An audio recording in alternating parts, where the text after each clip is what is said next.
ایک مہینے کے اندر 2 دفعہ اختلاف کی وجہ بن جاتی ہے اور 12 مہینے نہیں بنتی. یعنی اپنی جان کو یہ خطرہ نہیں ڈالیں گے. بک جو ہے یہ بیٹنگ کی بک ساؤتھ افریقہ میں کون کھولتے ہیں؟ اگر اس مہینے یہ چپ رہتے ہیں تو یہ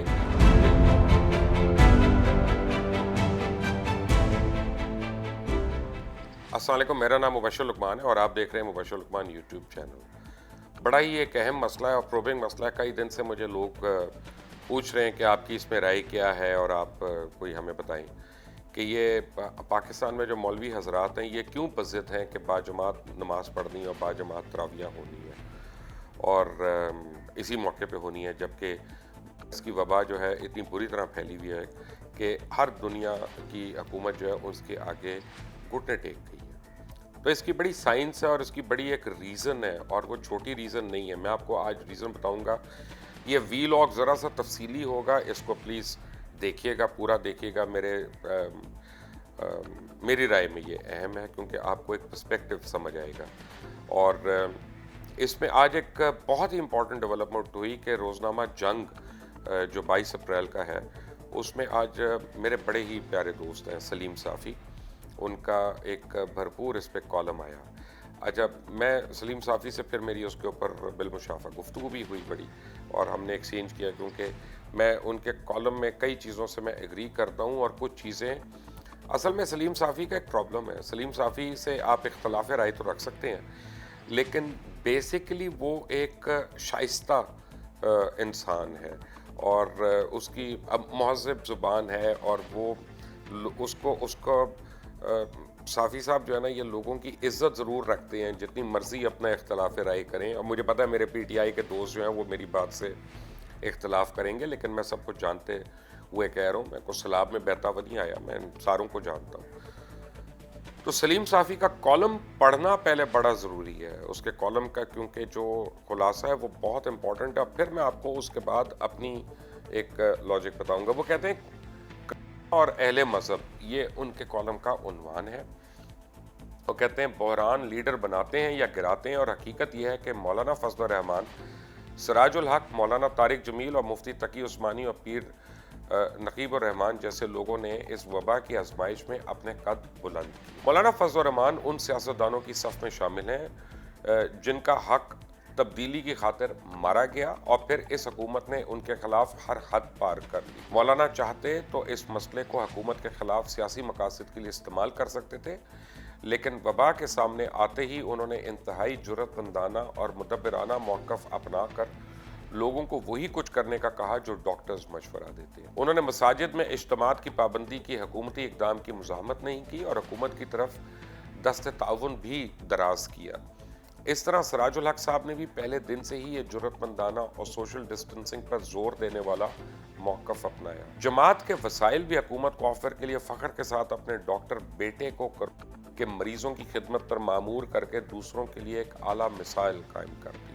اسی طرح مفتی تقی عثمانی صاحب نے جو پہلا فتویٰ جاری کیا وہ نہایت متوازن تھا.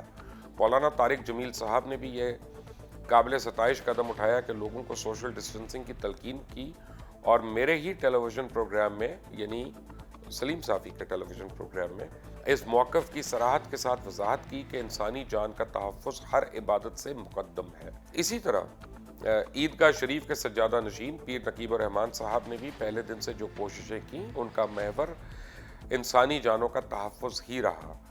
اس کا یعنی وبا کا پہلا کیس سامنے آتے ہی میں لکھتا اور بولتا رہا کہ حکومت کو اس موقع سے فائدہ اٹھا کر تمام دینی جماعتوں کے سربراہوں، علماء کرام اور مشائخ کو جمع کر کے کرونا کے تناظر میں ایک متفقہ فتویٰ سامنے لانا چاہیے. لیکن افسوس کہ حکومت کی توجہ اس طرف متوجہ نہیں ہوئی. جو برائے نام لاک ڈاؤن ہوا اس میں پاکستان کے اندر جو شخص سب سے زیادہ کنفیوژن کا شکار ہے وہ حکمران ہی تھے. اوپر سے کسر یوں پوری کر دی گئی کہ گزشتہ ہفتے لاک ڈاؤن میں نرمی کر دی اور بعض شعبوں کو کھول دیا. یوں مفتی منیب الرحمان صاحب کو جواز ہاتھ میں آ گیا اور انہوں نے بجا طور پہ یہ سوال اٹھانا شروع کر دیا کہ فلاں کاروبار کھل سکتے ہیں تو مساجد کیوں نہیں کھل سکتی. دوسری طرف حکومتی اجلاس اور فیصلے سے قبل 14 اپریل کو کراچی میں تمام علماء کا اجلاس طلب کیا گیا جس میں مرکزی رویت ہلال کمیٹی کے چیئرمین مفتی منیب الرحمان نے حکومتی ریٹ کو چیلنج کرتے ہوئے مساجد کے حوالے سے لاک ڈاؤن ختم کرنے کا اعلان کیا.